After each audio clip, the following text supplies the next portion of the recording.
जय हिंद दोस्तों।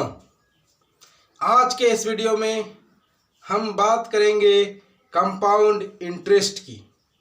Compound interest क्या होता है, थोड़ा सा इंट्रोडक्शन और कॉन्सेप्ट हमने पिछले वीडियो में आपको समझाया है। हमने आज हम इस वीडियो में आपको सवाल को कैसे सॉल्व करना है वो सिखाएंगे। तो आप तैयार हैं कॉपी कलम लेके? तो कॉपी कलम लेके तैयार हो जाइए नोट्स बनाने के लिए। कंपाउंड इंटरेस्ट अगर आपको भारी लगता है तो आज का वीडियो देखने के बाद कंपाउंड इंटरेस्ट से खेलना सीख जाइएगा। ये मेरा अर्थात डी.के. ठाकुर का वादा है। तो आप तैयार हैं? तो देखिए पहला सवाल क्या है।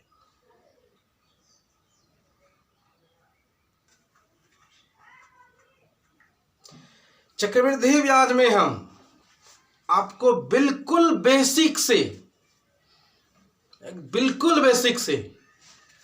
छोटे से छोटे सवाल से लेके बड़े से बड़े सवाल, पेचीदा सवाल, टेक्निकल सवाल, हर सवाल को सॉल्व करने के लिए सिखाएंगे।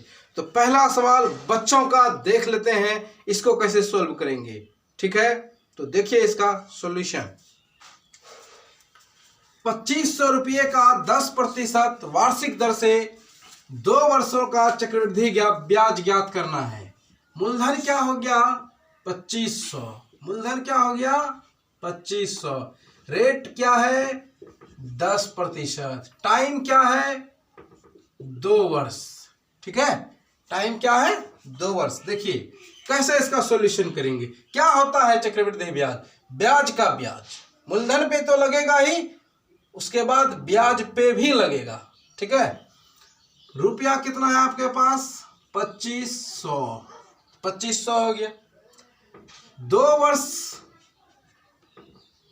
कितना निकालना है? 2 वर्षों का चक्रवृद्धि ब्याज। रेट क्या है? 10%। समझ रहे हैं ना? तो 2500 का 10% आप निकाल लें, जानते हैं।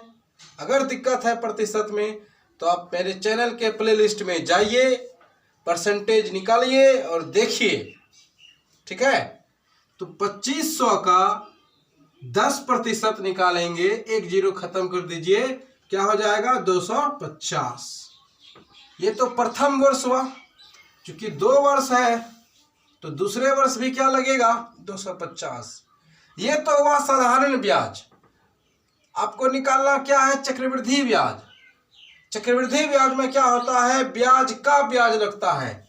देखिए प्रथम वर्ष क्या इससे पहले कोई ब्याज है? नहीं है, तो आपको प्रथम वर्ष ब्याज का ब्याज नहीं लगेगा। देखिए 1 साल में जो है अगर ब्याज का जो दर है वो वार्षिक संयोजन हो तो 1 वर्षों में चक्रवृद्धि ब्याज और साधारण ब्याज में कोई अंतर नहीं होता है। ठीक है, तो चलिए अब दूसरे वर्ष देखते हैं। दूसरे वर्ष से पहले कोई ब्याज है? तो है ये, तो इस पे भी ब्याज लगेगा। अब 250 का रेट क्या है? रेट तो बदला नहीं है ना, रेट 10% ही है। तो 250 का 10%, फिर जीरो है तो जीरो हटा लेंगे। अगर दिक्कत है तो आप परसेंटेज को देखिए। देखिए 250 का 10% मतलब 250 गुने 10/100, 0 0 कैंसिल, 25 आ गया। उसी प्रकार से 2500 का भी, और हमने परसेंटेज को डिटेल में समझाया है, पढ़ाया है। उसका लमसम हम 19 वीडियो डाल चुके हैं परसेंटेज का, तो आप देखिए परसेंटेज, अगर परसेंटेज में दिक्कत होता है तो। ठीक है, तो 250 का 10% क्या हो जाएगा मित्रों? 25। ठीक है, आपको बताना क्या था? CI अर्थात चक्रवृद्धि ब्याज। तो CI जो हुआ, इन सब को आप ऐड कर दीजिए, इन सब को ऐड कर दीजिए। 250 क्या हो गया? 500, और इधर से 25, तो 525 जो है ये CI अर्थात कंपाउंड इंटरेस्ट अर्थात चक्रवृद्धि ब्याज हो गया। बात अगर सिर्फ साधारण ब्याज की होता तो आप सिर्फ इन दोनों को जोड़ दीजिए, इसको छोड़ दीजिए, तो ये साधारण ब्याज हो गया। अगर इसमें कहता चक्रवृद्धि ब्याज और साधारण ब्याज का अंतर बताइए तो सिर्फ ये ले लेते हो जाता। हर प्रकार का सवाल आपको सॉल्व करना सिखाएंगे। पहले ये छोटा सा सवाल आपको समझाए सिखाए, क्योंकि बेसिक से शुरू करना चाहिए। अगर आप कुछ भी किसी भी चैप्टर में अच्छे से पढ़ना चाहते हैं, बिल्कुल चाहते हैं कि इसका आप पे कमांड हो जाए, तो आपको बेसिक से ही पढ़ना होगा। तो आप इसको नोट कर लीजिए। दूसरा सवाल आपके लिए तैयार है, देखिए वो सवाल क्या है।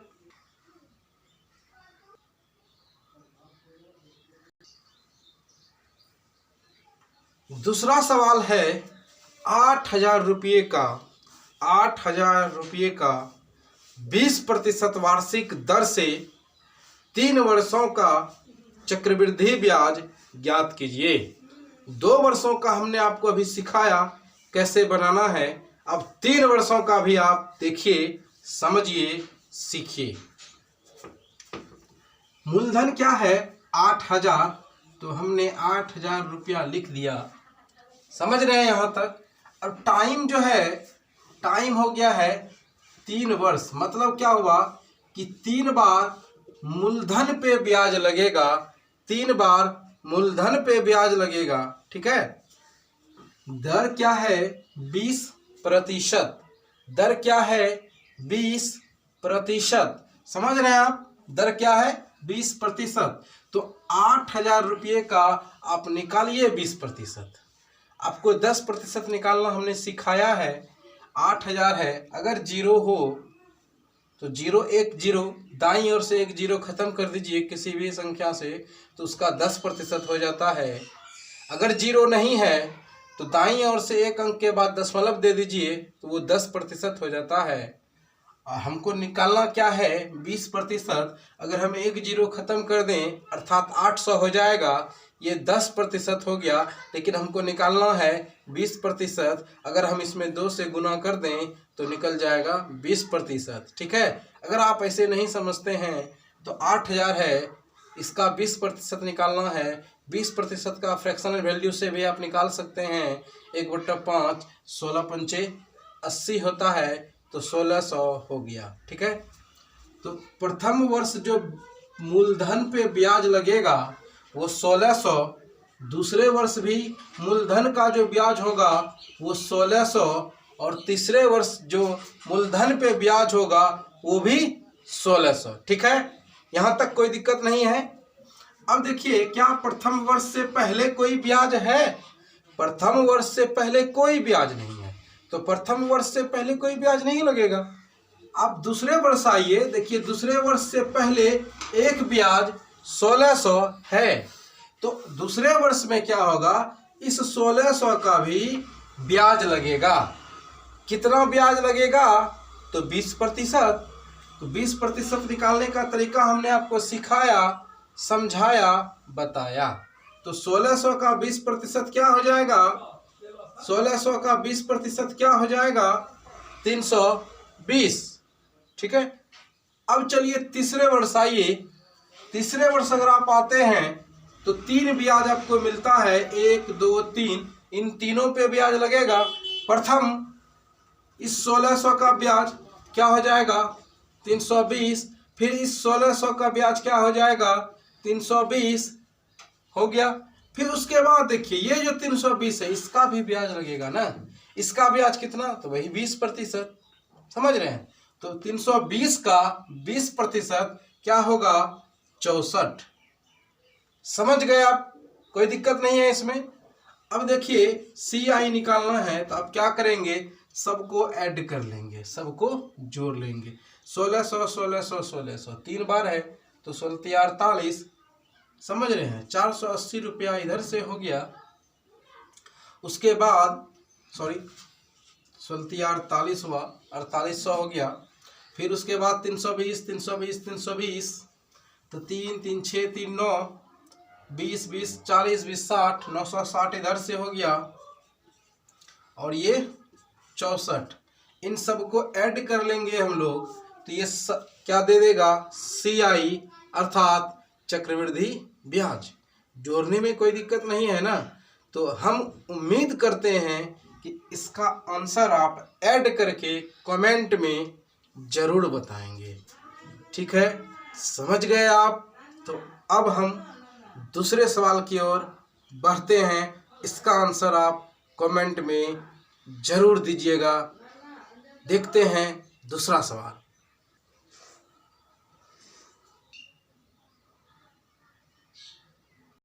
तो देखिए, अब 4 वर्षों का हमने कैसे निकालना है CI।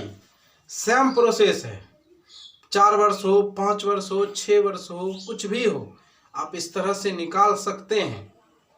ठीक है, आप टेंशन बिल्कुल भी ना लीजिए। 10,000 जो है ये मूलधन है। मूलधन पे 4 बार ब्याज लगेगा। मूलधन पे क्या होगा? 4 बार ब्याज लगेगा। कैसा? तो 10%। 10% कैसे निकालेंगे? एक जीरो कैंसिल कर दीजिए, हो गया 10%। पुनः 10% से 1000, पुनः 1000, पुनः 1000। ठीक है, ये मूलधन पे ब्याज हो गया। अब ब्याज की ब्याज देखते हैं।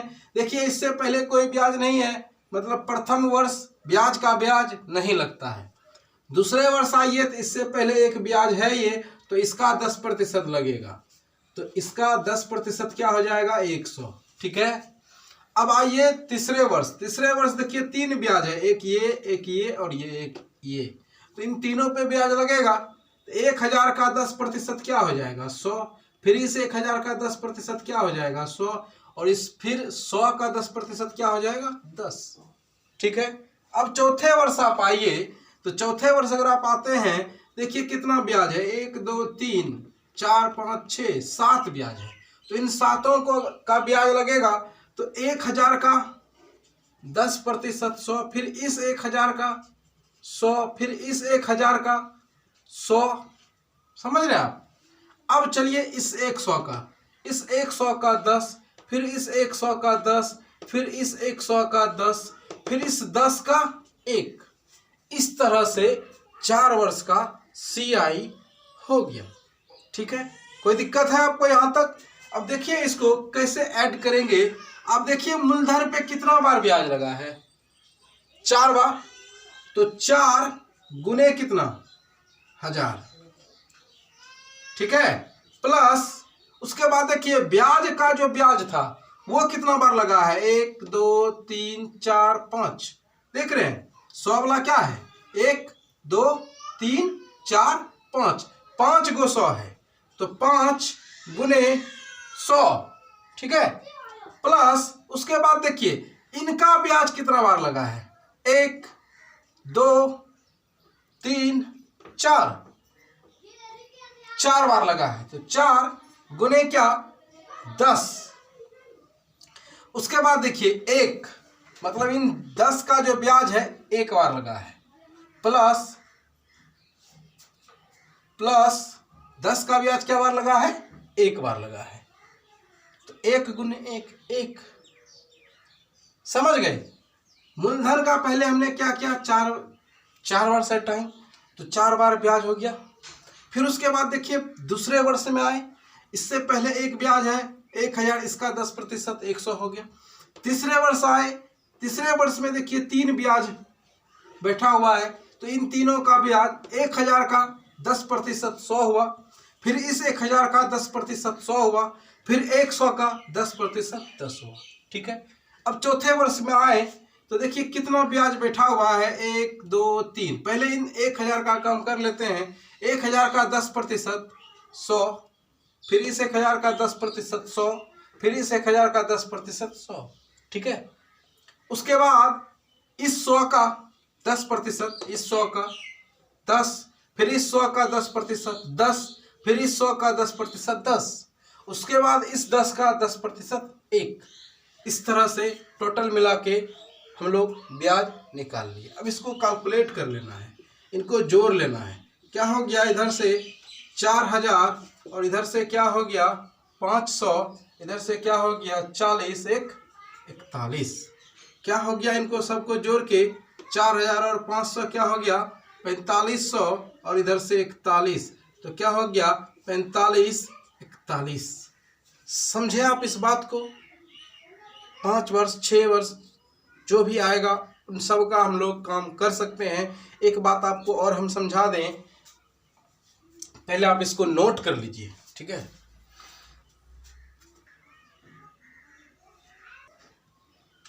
100 जो ब्याज है 1 2 3 4 5 6 बार है, ठीक है। कितना है? 6 बार। तो आपको इसमें यहाँ 6 से गुना करना होगा, ठीक है। तो यहाँ से क्या हो जाएगा? 600 हो जाएगा और ये क्या हो जाएगा? 641 हो जाएगा। समझ गए? अब थोड़ा सा मिस्टेक हो गया था। ये 1 2 3 4 5 6 है, हमने कैलकुलेट 5 कर लिया था, ठीक है। अब आप समझ गए, कोई दिक्कत नहीं है इसमें। आप इसको नोट कर लीजिए।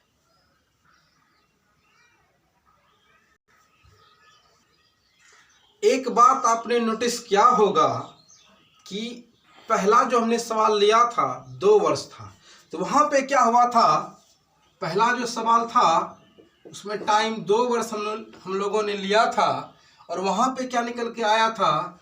2 1। मतलब क्या था कि 2 बार मूलधन पे ब्याज था और 1 बार ब्याज का ब्याज था। दूसरा सवाल जो हमने लिया वो टाइम था 3 वर्ष। वहां पे एक चीज आप नोटिस किए होंगे कि 3 बार मूलधन पे ब्याज लगा, फिर 3 बार उस ब्याज का ब्याज, फिर 1 बार उस ब्याज का ब्याज। तो 3 3 1 आया। तीसरा सवाल जो हमने लिया था वो टाइम था 4 वर्ष। वहां पे आप देखिए क्या आया कि 4 बार मूलधन पे ब्याज लगा, फिर उस ब्याज का जो ब्याज था आप देखिए कितना बार लगा था? 6 बार। फिर उसका जो ब्याज था वो कितना लगा था? 4 बार। फिर उसका जो ब्याज था वो कितना लगा था? 1 बार। समझ रहे हैं आप बात को? इस तरह से ये एक रेशियो बन जाता है। इस पे सवाल कैसे बनाएंगे वो भी आपको हम सिखा देते हैं। पहला जो सवाल लिया गया था उसमें मूलधन क्या था? 2500। पहला सवाल में मूलधन क्या था? 2500। अब 2500 रेट क्या था? 10%। तो 2500 का 10% क्या होगा? 2500 का 10% क्या होगा? 250। तो इस 2 में 250 से गुना करेंगे, ठीक है। समझ रहे हैं आप बात को? फिर उसके बाद ये जो 250 निकला, अब इसका 10% निकालेंगे। इसका 10% निकालेंगे, क्या होगा? 25। इस 1 में 25 से गुना करेंगे और इन दोनों को जोड़ देंगे। ठीक उसी प्रकार से इसमें भी 8000 मूलधन लिया गया था। ब्याज का रेट जो था वो 20% था। अब देखिए 8000 का 20% क्या हुआ? 1600। तो इसमें 1600 से गुना हो जाएगा। फिर 20%, 1600 का 20%, 300 क्या आया था? 32। तो आप इसमें 332 से गुना करेंगे। फिर उसके बाद 320 का 20% क्या आया था? 320 का 20% क्या आया था? 64। आप इसमें 64 से गुना करेंगे और सबको जोड़ेंगे, ब्याज आ जाएगा। ठीक उसी प्रकार से 4 वर्ष वाले में भी मूलधन क्या था? 10,000 था और रेट क्या था? 10% और टाइम तो 4 था ही।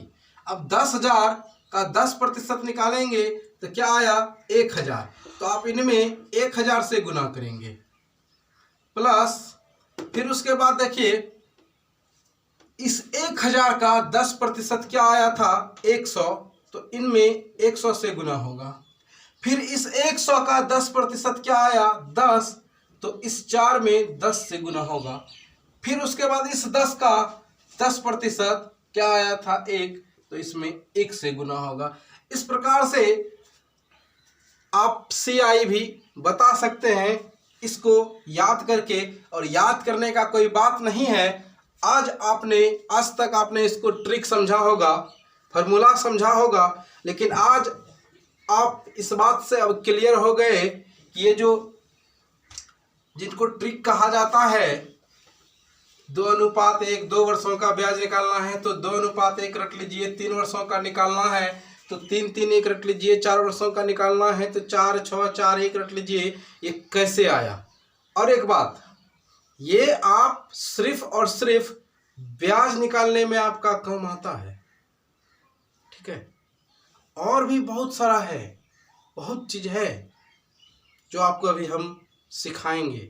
सिर्फ ब्याज ही नहीं होता चक्रवृद्धि ब्याज में, चक्रवृद्धि ब्याज का अंतर भी आ जाएगा। मूलधन नहीं पता होगा, टाइम पता नहीं होगा, टाइम पता होगा तो रेट पता नहीं होगा। इन सब सारे सवालों का जवाब देखेंगे पहले बेसिक से। तो एक सवाल लिया जाए।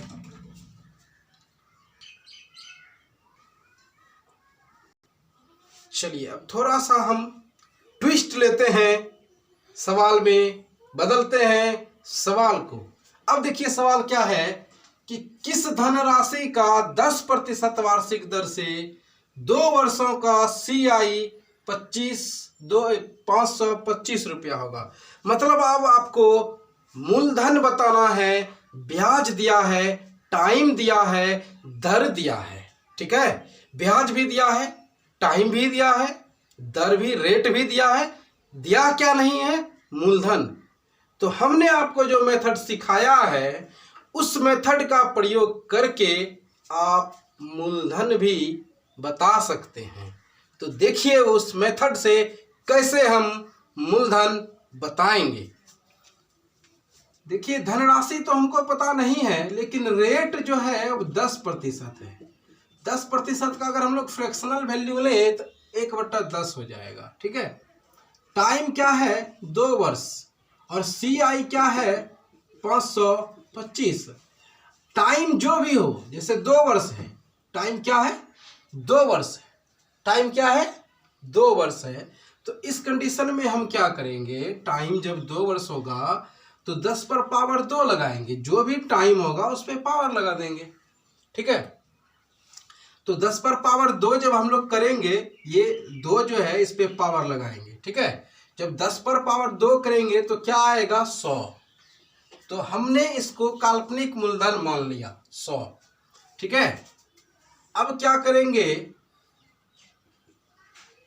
रेट क्या है? 10%। तो इन 100 का 10% अगर आप निकालेंगे 10, चूंकि टाइम 2 वर्ष है तो मूलधन पे तो 2 बार ब्याज लगेगा, हो गया। फिर उसके बाद इस ब्याज का ब्याज दूसरे साल लगेगा 1। और हम लोगों के मुताबिक देखिए CI क्या निकला? 10, 10, 20, 1, 21। CI क्या निकला? 21। समझ रहे हैं? हम लोगों के मुताबिक CI क्या निकला? 21 निकला है। और प्रश्न में CI क्या दिया हुआ है? हम लोगों के मुताबिक CI क्या निकला? 21। और प्रश्न में क्या दिया है? CI 525। आप अगर इनको कटाएं तो ये 25 बार में कट जाता है, मतलब 1 इकाई का मान 25 आ गया। 1 इकाई का मान क्या आ गया? 25। हमको क्या बताना था? मूलधन। क्या बताना था? मूलधन। 1 इकाई, हम लोगों के मुताबिक 1 इकाई का मान 25 है और हम लोगों ने मूलधन क्या कहा था? 100 को। तो 100, 1 इकाई का मान अगर 25 है तो 100 का मान क्या होगा? तो 100 गुने 25 क्या आएगा? 100 गुना 25 क्या आएगा? 2500। समझ गए अब आप कैसे बताए? तो एक सवाल आपके लिए तैयार है, उसका देखिए आंसर बताइए। चलिए दूसरा सवाल लेते हैं। वो क्या है कि किस धनराशि का 20% वार्षिक दर से 2 वर्षों का चक्रवृद्धि ब्याज 3,520 रुपया होगा। ठीक उसी प्रकार का सवाल है, तो ठीक सॉल्यूशन भी उसी प्रकार से करेंगे। 20% जो है, 20%, इसका फ्रैक्शनल वैल्यू क्या आएगा? 1/5। तो टाइम है 2 वर्ष, तो 5 पे आप पावर 2 चढ़ाइए तो क्या हो जाएगा? 25। इसको आप काल्पनिक मूलधन कहिए, ठीक है। फिर 25 का 20% जब आप निकालेंगे तो क्या आएगा? 5। फिर इस 5 का ब्याज क्या आएगा? 1। ठीक है, कोई दिक्कत यहाँ तक? अब देखिए 5 5 10 1 क्या हो गया? 11। हम लोगों के मुताबिक CI क्या है? 11। और प्रश्न में CI का मान क्या दिया हुआ है? प्रश्न में CI का मान क्या दिया हुआ है? 3520। कटाइए 11 11 11 से कटाइए, 11 33 बचा 2 2 पर 2 22 1 0। मतलब एक इकाई का मान जो है, एक इकाई का मान जो है 320 निकल गया। मान हमको निकालना किसका था? 25 इकाई का। यही मूलधन है ना, तो यही है, इसका मान चाहिए। हमको मूलधन बताना है, अर्थात 25 इकाई का मान बताना है। एक इकाई का मान 320 है, तो 25 इकाई का मान क्या होगा? इसमें हम क्या करेंगे? इसको गुना कर लेंगे। ठीक है, 25 दूना 50, 50 के 0 बाकी 5, 25 या 75, 75 5 80 और एक 0। मूलधन क्या आ गया? 8000। ठीक है, समझ गए? आज के इस वीडियो में इतना ही। आगे और भी CI का हम आपको बहुत सारा सवाल बताएंगे, पढ़ाएंगे, सिखाएंगे, तो बने रहें आप मेरे साथ। आज के लिए इतना ही। तब तक आप हंसते रहिए, मुस्कुराते रहिए, पढ़ते रहिए, बेहतरीन कॉन्सेप्ट सीखते रहिए। तब तक के लिए जय हिंद, जय भारत।